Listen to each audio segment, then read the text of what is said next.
मी विनोद नाटे. आपण बघताय भूमिपुत्र फाउंडेशनचे फेसबुक आणि यूट्यूब पेज. आज आपण नाशिकमध्ये मोनाली ताई ठाकर या ताईच्या घरी आलो आहे. त्या ताईने आपल्याकडे गेली 8 दिवसापूर्वी एक तक्रार दिली होती आणि तशीच तक्रार तिने नाशिक पोलीस आयुक्त साहेबांना पण दिली आणि तिने ती तक्रार एका खतं बनवणाऱ्या कंपनीच्या विरोधामध्ये दिली. त्यामुळे ही बातमी महाराष्ट्रातील सर्व शेतकऱ्यांसाठी खूप महत्त्वाची आहे. ताई, तू एका खतं बनवणाऱ्या कंपनीच्या विरोधामध्ये एक तक्रार दिली की तुझी फसवणूक झाली आणि तुला या ठिकाणी विनाकारण खोट्या नाट्या गुन्ह्यांमध्ये अडकवलं आहे आणि तू खरं तर ताई एका आदिवासी परिवारामधून येते. ती इंदापूरची आहे, मूळ पुणे, आणि ती आता लग्न करून ती नाशिकमध्ये नवऱ्याच्या घरी स्थायिक झाली. केली BSc ॲग्री झालेली ती आणि त्या डिग्रीच्या आधारावर तिने एका ठिकाणी नोकरी मिळवली. नोकरीसाठी दिलेले शैक्षणिक कागदपत्र त्या कंपनीच्या संस्थापकांना आणि त्या कंपनीतल्या भागीदारांनी वापरून तिच्या नावाने खोटं G2 लायसन, म्हणजे खते निर्माण करणारं जे एका कंपनीला जे लायसन लागतं ते लायसन तिच्या नावावर काढलं आणि त्यानंतर जे विविध ठिकाणी महाराष्ट्रभर खतं विक्री झाली आणि त्यात बोगस खतं आढळले आणि त्यामुळे तिच्यावर गुन्हे दाखल झाले आणि मग ह्या सगळ्या गोष्टीने तिचं शारीरिक, आर्थिक, मानसिक शोषण झालंय अशी तिने तक्रार दिली आणि फौजदारी कारवाई करण्याची तिने मागणी केलेली आहे. ताई, ही कोणती कंपनी आहे आणि तू त्या कंपनीच्या ह्या जाळ्यामध्ये कशी अडकली? ही गोल्डन अपॉर्च्युनिटी तथा soil charger technology Nashik road नाशिकची कंपनी आहे. तर या कंपनीचे संस्थापक राम मुखेकर आहेत. त्याचे भागीदार 3 आहेत. एक वर्षा मुखेकर हे रामदास मुखेकर यांच्या मिसेस आहेत. दुसरे अनिकेत सहाने हे रामदास मुखेकर यांचे भाचे आहेत आणि तिसऱ्या सुलभा पाटोळे या रामदास मुखेकर यांच्या बहीण आहेत. तर माझा या चौघांविरुद्ध गुन्हा, मी जी काही तक्रार दाखल केली आहे ती या चौघांविरुद्ध आहे. कारण मी जसं प्रत्येक जण डिग्री झाल्यानंतर आपलं पुढचं करिअर काहीतरी सेट व्हावं या उद्देशाने आपण जॉबसाठी असो किंवा बिझनेससाठी असो यासाठी आपण पुढे जातो. तर अशा पद्धतीने मी जॉब सर्च करत असताना Naukri.com थ्रू मला त्यांच्या ऑफिसमधून कॉल आला होता रिसेप्शनिस्टचा. तर त्यांनी मला इंटरव्ह्यूला बोलवलं होतं नोव्हेंबर 2019 रोजी. तर मी तेथे इंटरव्ह्यूला गेले. माझा इंटरव्ह्यू रामदास मुखेकर कंपनीचे संस्थापक, त्यानंतर अरुण पाटोळे जे मॅनेजर आहेत कंपनीचे आणि टीम लीडर भाऊसाहेब खेमनार या ठिकाणी माझा इंटरव्ह्यू घेतला. त्यांनी माझं लगेच सिलेक्शनही केलं. मला 2 दिवसात 17 नोव्हेंबरला त्यांनी मला माझं जॉईनिंग लेटर म्हणजे ट्रेनिंग लेटर दिलं आणि अवघ्या 3000 पगारामध्ये 3000 पेमेंट असतानाही मी ते जॉईन केलं होतं की काहीतरी माझ्या करिअरला पुढे कुठेतरी वळण भेटेल या हिशोबाने मी ते जॉईन केलं होतं. आणि जसं आपण जॉबला डॉक्युमेंट देतो तसे मी माझे डॉक्युमेंट त्यांना दिले होते.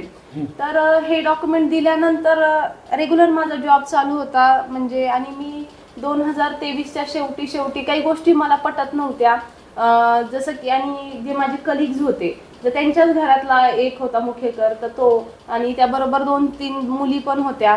तर हे लोक काय करायचे की मला सतत टॉर्चर करायचे. मग मेंटली सतत ते टॉर्चर होणं, आरोप होणं आणि सतत त्या आरोपांना आपण क्लॅरिफिकेशन करणं, मला याचा कंटाळा आला होता आणि मी तो जॉब सोडून दिला. तुम्ही तिथं काय काम करत होते?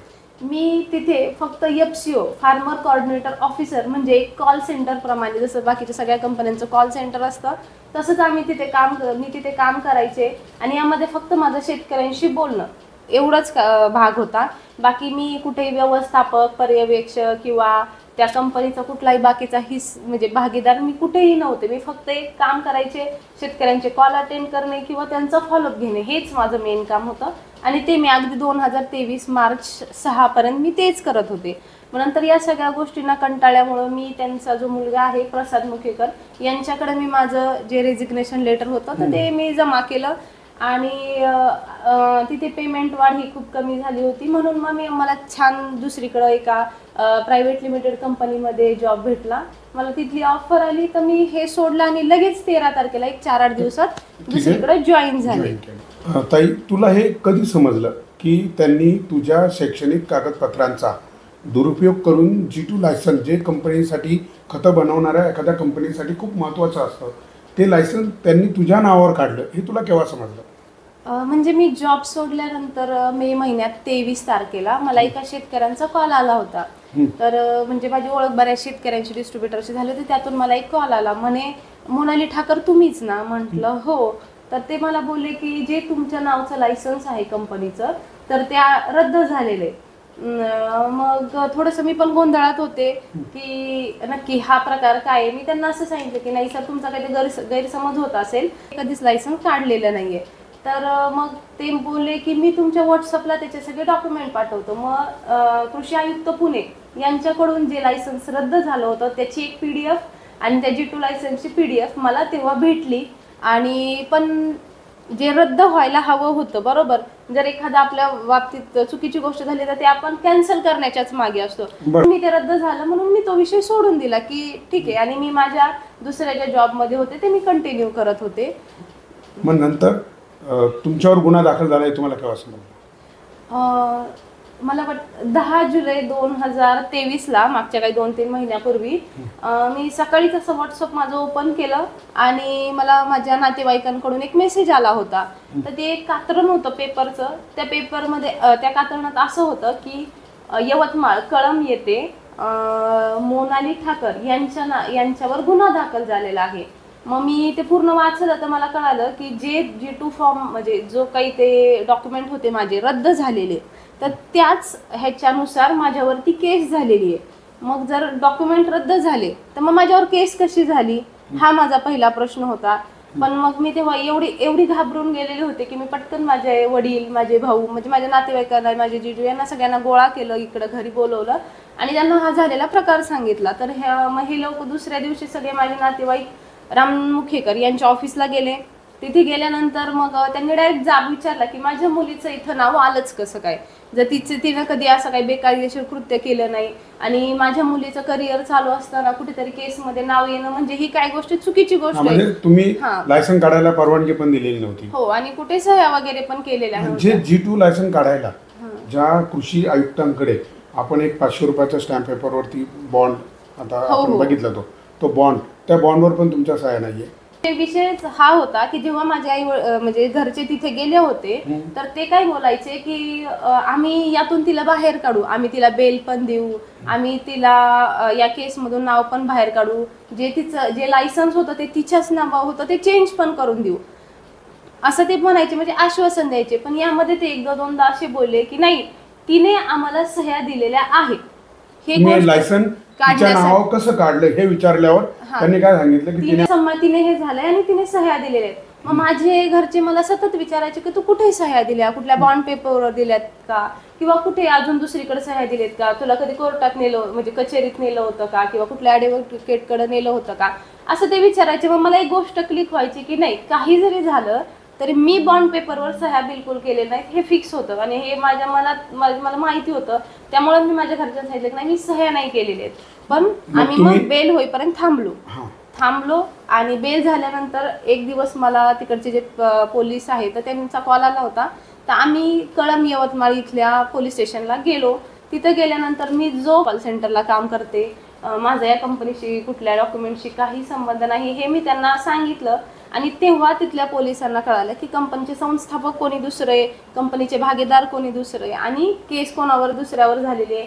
मग त्यांना हा प्रकार आम्ही जो काही आहे खरा तो सांगितला आणि आम्ही रिटर्न आलो. लगेच 2 दिवसात आम्ही कृषी आयुक्त पुणे यांच्याकडे माझ्या पप्पांनी मीटिंग केली आणि तिथे त्यांनी सांगितलं की ह्या माझ्या मुलीने सह्या केलेल्या नाहीयेत, हे खोटं लायसन्स काढलेलं आहे तिच्या डिग्रीचा सर्टिफिकेटचा चुकीचा वापर करून. मग मला आयुक्तांचा एक दिवस कॉल आला होता. ते बोलले की तुम्ही या आणि ही सही चेक करून जा की ही तुमची आहे की नाही. मग मी 1-2 दिवसामध्ये मी कृषी आयुक्त पुणे यांच्याकडे गेले. तिथे जाऊन आम्ही जो माहिती अधिकार असतो याच्या खाली ते एक जे बॉन्ड पेपरवर माझी सही होती त्यांनी खोटी दाखवलेली, ती सही पाहिली. तर ती सही पाहता क्षणी मला समजलं की ही सही माझी नाही. हे कोणीही सांगेल, म्हणजे जे डॉक्युमेंट कोणी जरी येऊन पाहिलं, तुम्ही जरी पाहिलं तर मला लगेच समजून आलं की ही साईन माझी नाहीये. तर मग ती साईन माझी नाही हे आम्हाला फिक्स झालं की ही मी केलेली नाही, हे सगळं खोटं झाले. मग तेव्हा आम्हाला हे सगळं कळालं. मग माहितीच्या अधिकाराखाली त्या कंपनीची पूर्ण फाईल तिथली आम्ही काढून घेतली आणि त्यानंतर मग मी तुम्हाला त्या सगळ्या गोष्टी सांगितल्या की हा प्रकार झालेला आहे. म्हणजे एकंदरीत काय झालंय की ह्या ताईला जेव्हा तिचे शैक्षणिक पेपर तिने नोकरीच्या निमित्ताने तिथे दिले आणि त्याचा दुरुपयोग करून त्यांनी G2 लायसन्स काढलं, हे त्यांना समजलं. त्यावेळेस त्यांनी जाब विचारला तर समोरून असं सांगितलं की तू सह्या आम्हाला दिलेल्या आहे. त्यामुळे ती कन्फ्यूज झाली की आपण नेहमी कामाच्या निमित्ताने कुठे सह्या घेत असतील, त्याच्यात मी सह्या तर नाही केल्या. त्यामुळे तिने माहितीच्या अधिकारामध्ये अर्ज करून आणि त्या कंपनीची पूर्ण फाईल मागवली आणि त्यातून एक भयानक सत्य पुढे आलं. म्हणजे नाशिकमधला जो नोटरी आहे त्याने सुद्धा बनावट नोटरी केले. मग ह्या माध्यमातून एक मोठा या ठिकाणी प्रश्न उभा राहतो की हे बघा, एक आदिवासी युवती आहे, युवक तरुण, एक तर आदिवासी समाजामध्ये शिक्षणाचा अभाव आहे, त्यात बोटावर मोजण्या इतके तरुण मुलं मुली शिकलेत आणि त्यांचं भविष्य जर अशा बोगस उद्योजकांच्या जर हातात सापडलं तर ते भविष्य कसं खराब होतं आहे. ते आता ही मोनाली ठाकर त्याचं उदाहरण आहे. आणि म्हणून मी या माध्यमातून विनंती करतो की ज्या आयुक्तांनी ते G2 लायसन दिलं त्या आयुक्तांनी हे जराही व्हेरीफाय केलं नाही की ही जिच्या नावावर लायसन काढलं जातं ही ती आहे की नाही, तिचं आय कार्ड वगैरे काहीतरी पाहिलं असेल ना, ते पाहिलं नाही, लायसन इश्यू केलं. आणि त्यानंतर जेव्हा एका शेतकऱ्याच्या तक्रारीवरून ते लायसन बंद झालं, त्यानंतर परत 2 महिन्यामध्ये परत सुरू झालं. मग परत सुरू करताना हिच्या सह्यांची गरज नाही पडली का? आणि ते दुसरं लायसन्स माझ्याच नावावर सुरू झालं. हो, म्हणजे तिच्याच नावावर लायसन परत सुरू झालं. म्हणजे मग हे कसं काय गौरबंगाल आहे. आणि ज्या नाशिकच्या नोटरी केलंय, वकिलाकडे कधी गेली होती का? नाही, मी त्या कंपनीच्या कुठल्याही व्यक्तीबरोबर कधीही कुठल्या ॲडव्होकेटला जाऊन भेटलेली नाहीये किंवा मला बॉन्ड पेपर दाखवला आणि पुढे मी साईन केला असं आज तागायत कधी झालेलं नाही. म्हणजे नोटरी तुझा जो पेपर आहे त्याच्यावर तुझ्या सह्या नाहीये. नाही, म्हणजे ते सुद्धा बनावट. म्हणजे मोनाली ठाकर नावाची कुठली तरी एखादी महिला उभी करून आणि ते खोटे पेपर काढून आज तिच्या नावावर G2 लायसन्स काढलंय. आणि त्या माध्यमातून बरं यवतमाळला जो तुझ्यावर गुन्हा दाखल झाला म्हणजे तुझ्यावर म्हणजे त्या कंपनीवर, आणि तो त्याच्यामध्ये आरोपी खरं तर कंपनीचा संस्थापक आणि ते भागीदार असायला पाहिजे होते, परंतु ते झाले ही बिचारी मोनाली ठाकर. तर मग तो गुन्हा का झालाय, म्हणजे काय नक्की घडलं काय तिथं? मुळात जे मटेरियल पकडलं गेलं ते खताच्या गोण्यांचं होतं. तर खतांच्या गोण्यांसाठी जो ओ फॉर्म असतो कंपनीचा, तो ओ फॉर्म राम मुखेकर यांच्या मिसेस वर्षा मुखेकर यांच्या नावावर आहे. बरोबर, म्हणजे गुन्हा खरं तर त्यांच्याच नावावर दाखल व्हायला पाहिजे होता. परंतु अजून एक मला म्हणायचं आहे, त्याच्यामध्ये गुन्हा काय घडलाय तिथं? म्हणजे लायसन रद्द असताना महाराष्ट्रभर विक्री करत होते, त्यात ते पकडलं. हो, तो एक. दुसरी गोष्ट, कुठलेही तिथल्या लोकल व्यक्तींकडे केमिकल विक्रीचे जे परवाने असतात तर ते कोणाकडेही नव्हते.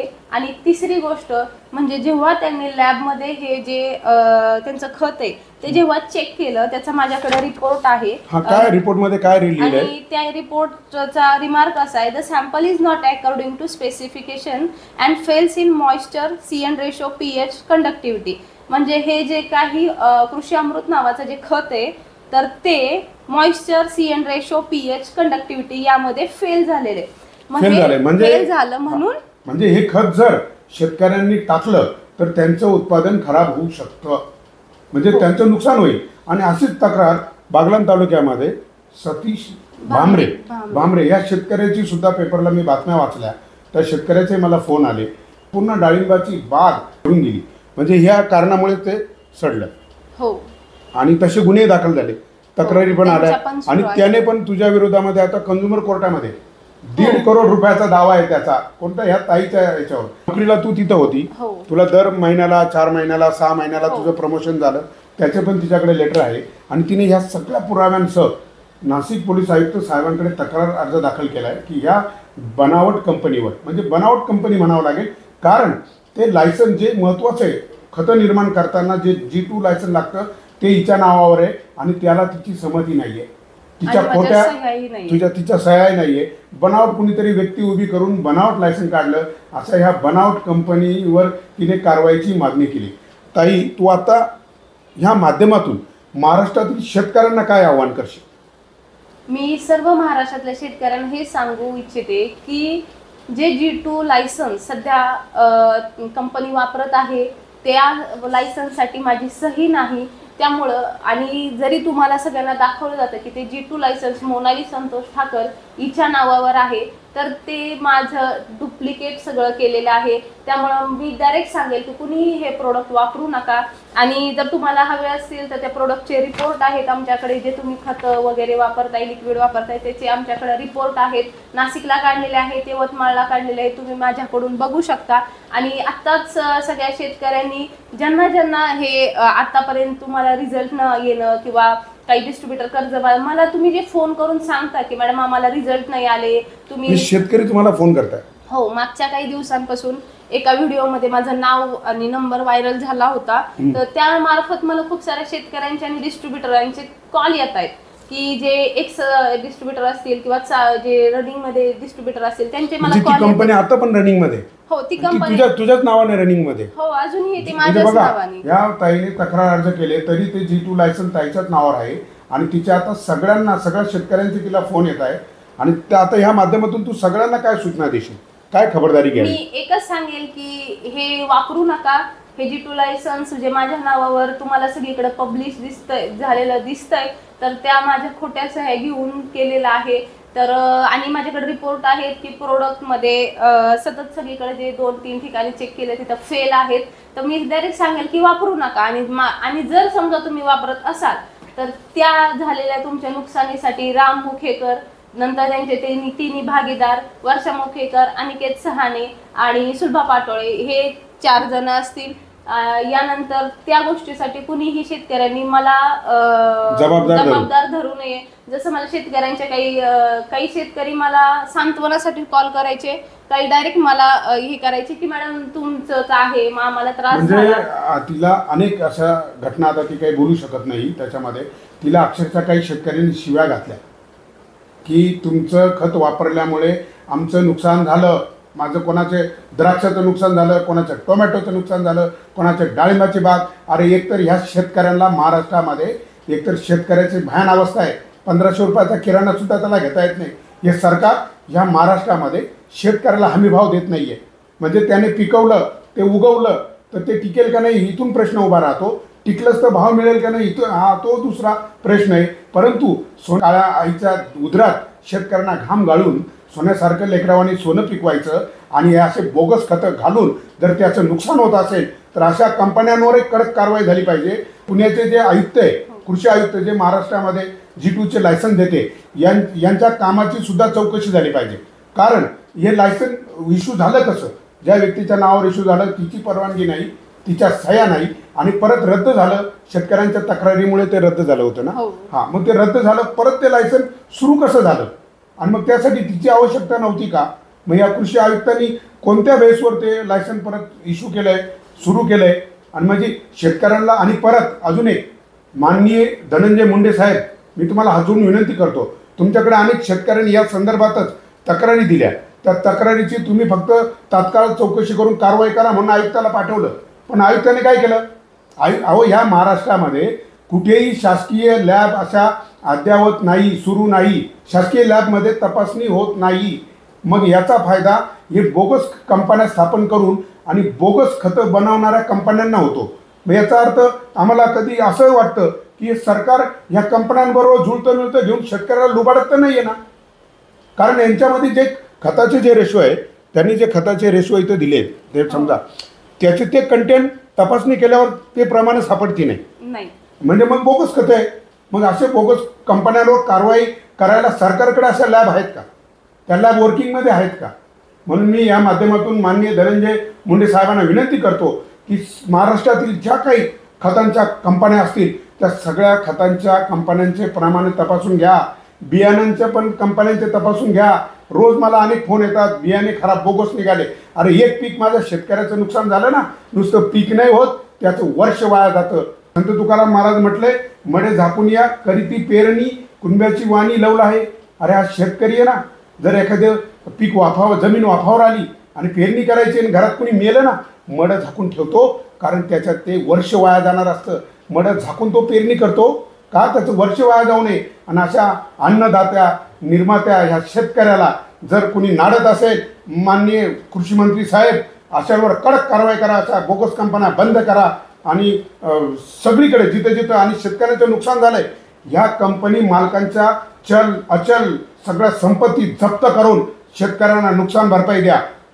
एवढीच मी या माझ्या माध्यमातून मी सरकारला विनंती करतोय. मला मला या गोष्टीमध्ये न्याय भेटावा यासाठी मी CP ऑफिसला जी काही माझी तक्रार दिली आहे तर त्यातून मला न्याय भेटावा एवढीच अपेक्षा आहे. कारण माझं करिअर आहे पुढे, मला माझं करिअर करायचंय. प्रत्येकाचं जसं स्वप्न असतं तसं बरोबर आहे. म्हणजे आता माझंही तुझ्यावर गुन्हे दाखल झाले म्हणजे तू ब्लॅकलिस्ट झाली. ओके. हां. म्हणजे तुझी डिग्री तिने बघा एक तर पोटाला चिमटा घेऊन वडिलांनी तिला BSc ॲग्री केलंय. का केलंय? ती शेतकऱ्यांसाठी काहीतरी चांगलं करेल, कुठेतरी तिला तिचा स्वतःचा काही कारखाना उभा करता आला असता, काहीतरी करता आलं असतं. परंतु आज ती ब्लॅकलिस्टेड झाली. मग आता तिचं नाव खराब झालं, नातेवाईकांमध्ये पेपरला बातम्या आल्या. अहो सासूरवासीने तिला कुटुंबामध्ये संसार मोडायची वेळ आली. तिने जेव्हा मला फोन केला, माझ्याकडे अर्ज घेऊन आली, ती रडली अक्षरशः की तिला आत्महत्येसारखे विचार मनात आले. मग तिला समजवलं आणि ताई अजिबात काळजी करू नको, वाईट विचार मनात आणू नको, जीवन तर अजिबात संपवायचं नाही, लढायचं. हे आपल्याला शिकवले छत्रपती शिवाजी महाराजांनी, डॉक्टर बाबासाहेब आंबेडकरांनी, राघोजी भांगरे या सगळ्या महान नायकांनी आपल्याला एक असा चांगला धडा दिला आहे की आपण लढायचं. आणि नक्की तुला न्याय मिळेल आणि ज्यांनी तुला फसवलं आहे त्यांच्यावर कडक कारवाई होईल अशीच मी या माध्यमातून सरकारकडनं अपेक्षा करू. जय जवान, जय किसान, जय भूमिपुत्र.